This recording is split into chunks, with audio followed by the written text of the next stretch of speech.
নমস্কার বন্ধুরা, আজকে আমি কি রান্না করলাম তোমাদের সাথে একটু শেয়ার করলাম। তো তো এখানে আছে চিকেন, 500 গ্রাম চিকেন।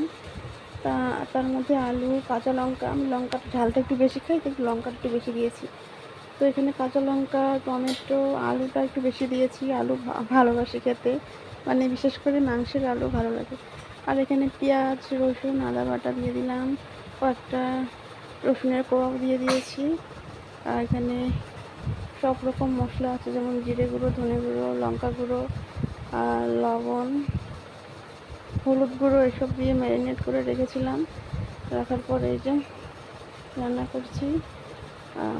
প্রথমত দেখানো হয়নি, সম্বাদ দেওয়াটা হয়নি, তারপরে এটা করেছি। তো ভাবলাম আজকে একটু শেয়ার করি।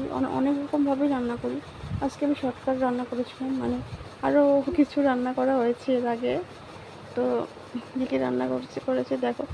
আর অবশ্যই তোমরা কেমন আছো জানিও সবাই, প্লিজ।